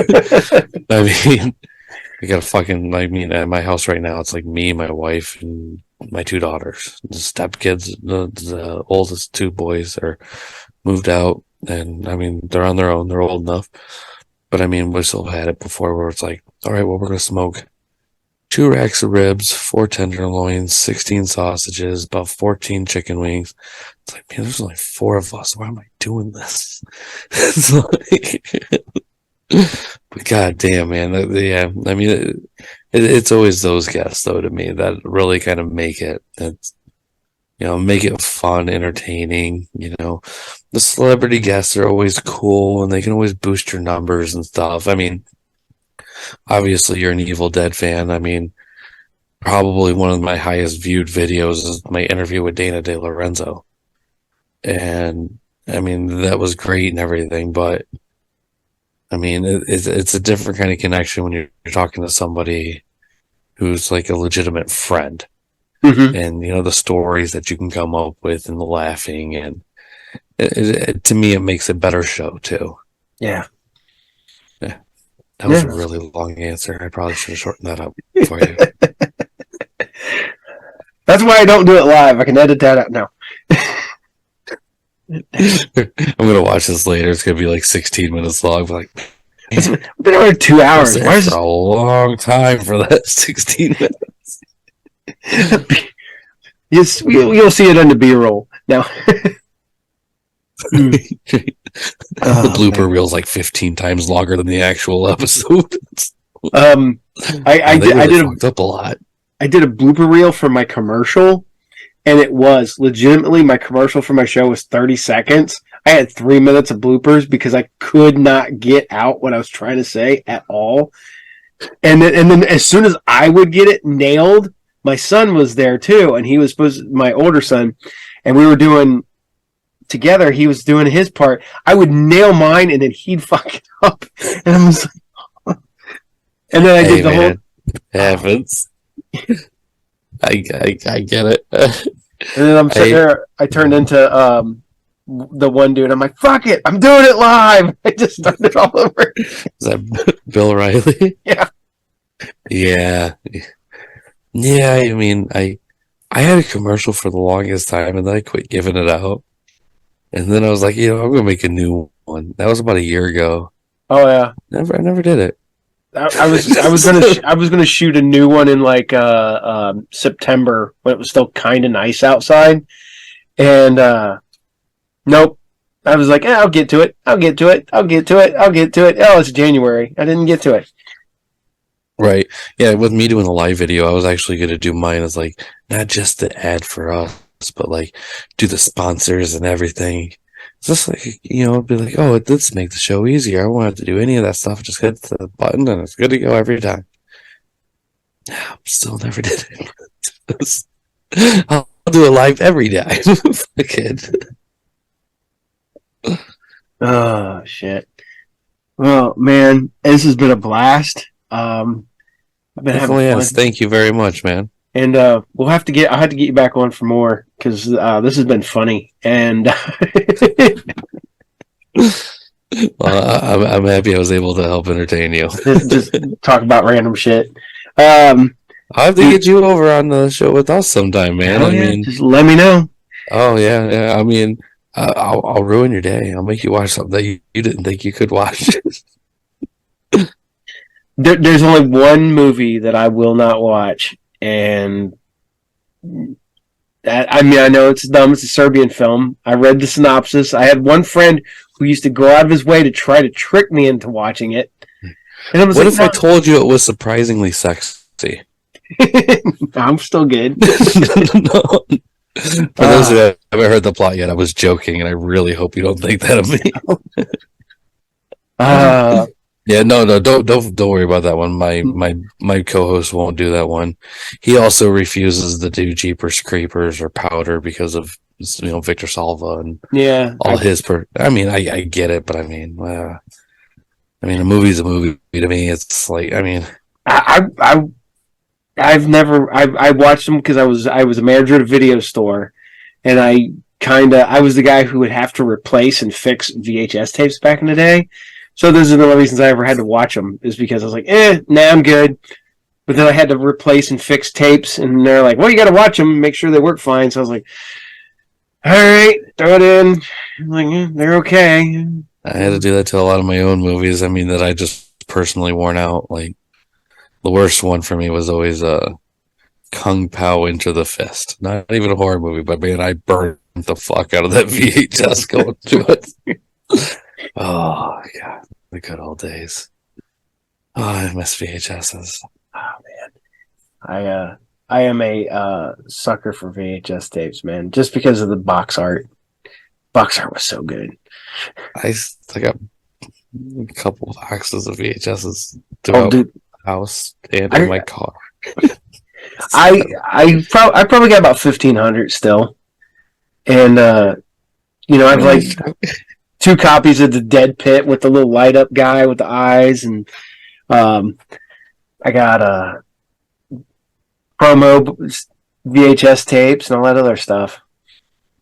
Yeah, I don't know if you can see it, but I actually have up here. It's behind stuff because I just have so much shit up here. But I have the entire series of Tales from the Crypt Keeper on VHS. Yeah, I think I got a couple. Notice anything about this packaging? That is still sealed. All of them are sealed. I have the whole collection sealed. So yeah, I fully understand your hobby there. Yep. Yeah, just let me know what movie, and we can work this out. Oh, yeah. We usually do our show Saturdays at 10 p.m. Eastern. Well, I mean, you're in the same time zone as me. I don't know why I even say that. Well, I always have to say that now. I've done shows with people from Australia. I've done shows with Spain. Oh God, Australia's a pain. I got a buddy in the UK who's always trying to be on. It's like, I was like, dude, the last time you had to be up like 8 hours past your bedtime, like, didn't work out too good for you, man. You were pretty dead. I had to shoot a show for Hawaii, and they the earliest they could get on was 8 o'clock their time. Oh, so I'm like, all right, let's try for this. I shot. Hey. And then the worst part about it is that episode's still lost because the internet kept fucking up the entire time. Well, I mean, yeah. Unfortunately, that's how it goes. You know, I mean, I had the internet mess up on me a couple of times at like my old house, but then after I moved, it's like, you know, my show's doing pretty good. I spent a little bit extra up my internet, a little bit more than where I was. Ours, you know, we have good internet, but it'll just suddenly, you'll just be sitting here and all of a sudden it'll be like, everything will shut down. You'll be like yelling at the echo, and you'll be like, what time is it? And it's like, I'm unable to read. Like, shit, the internet's down. Well, I mean, it could be your modem. Like, is your modem and a router all built up in one? Like, no, you got the receiver and the router, two different things. Yours are separate. Mm-hmm.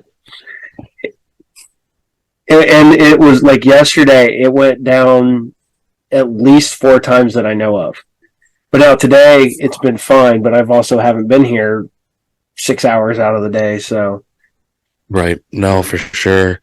Mm-hmm. Question for you. When are you planning on doing the next con down there? June 4th. Oh, well, that fucking sucks. Yeah, I know. I talked to Neil. He said so, you guys are doing another show somewhere else. Or something's going on. Well, I don't know if he is. But I don't even know what day that falls on. It's a Saturday. It's a Sunday. Yeah, see, with me on Sundays, I have to work now, Sunday nights, because I work 6 p.m. to 6 a.m. Sunday through Thursday. But June 4th also happens to be my birthday. No. It's like, oh, man. Do I spend my whole birthday selling books? I mean, I actually did surprisingly well at that convention. I mean, probably sold about 15 books at that one for my first one. And considering I only have one comic book out, I don't think I did that bad. You know, I mean, I've seen a lot of other people do a lot worse at tables next to me. Yep. That's for sure.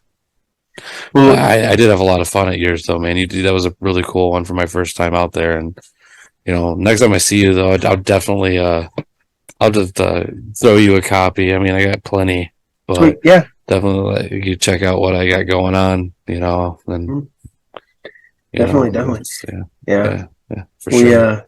We grew from the one you were at. We did another one, the November show, and it was, we got about 20 more tables. We were in a different part of the mall. We had the Batmobile. We were. Oh, really? Yeah. And I was surprised at the turnout on that one being a Sunday con. Well, most of the cons around here are Sundays. The little ones, the little one-day ones, they're almost all Sunday.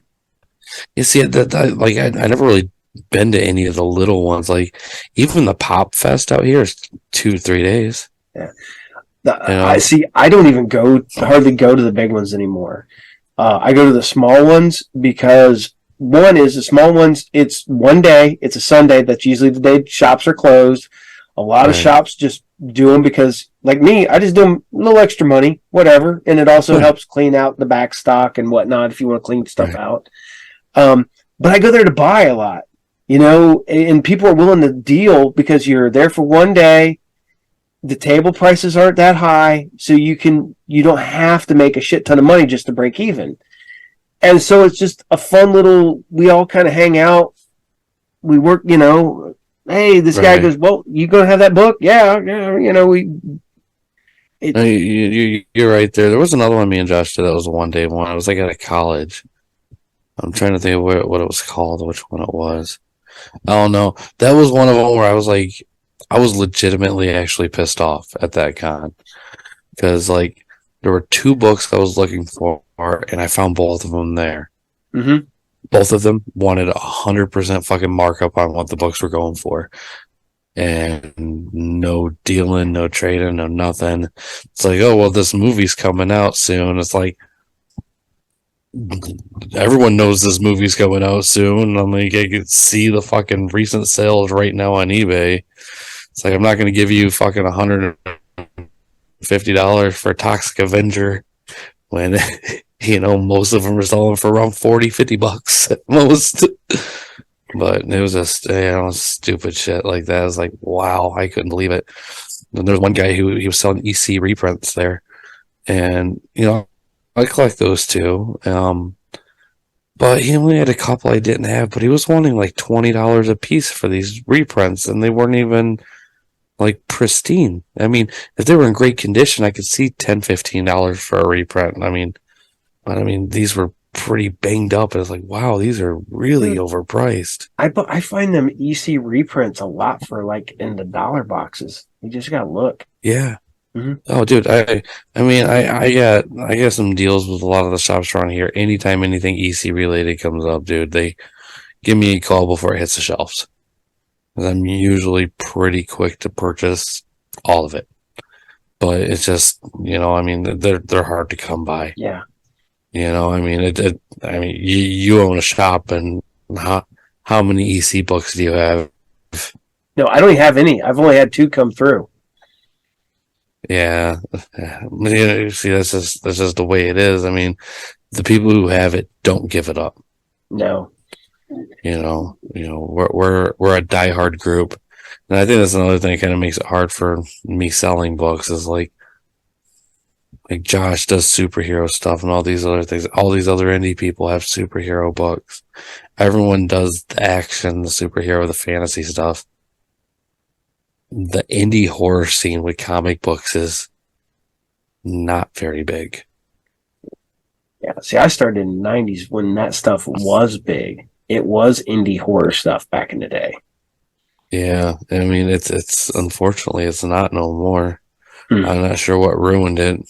Probably Marvel movies and everyone thinking they could try to capitalize off of it. Well, see, if that was the case, I lived through the day when everybody thought they were going to be the next Kevin Eastman and Peter Laird, because everybody thought they were going to create the next Teenage Mutant Ninja Turtles. And that was when indie books were that way. But then shortly after that, it swung the other way. It's just that pendulum swing, I think, is what it is. It's because you went through the Turtles phase, then it swung back the other way, and you got the really dark stuff, a lot of horror and, whatnot. And it swung back in the other ways. But one of the things that's happening right now is these small presses are actually putting out what would have been indie horror comics, but now it has a sort of a, I guess not indie. Because if you ever read anything from like Black Mask or Black Caravan or Behemoth Comics or anything like that, those are indie comics that just happen to be under a slightly larger publisher. Right. Yeah.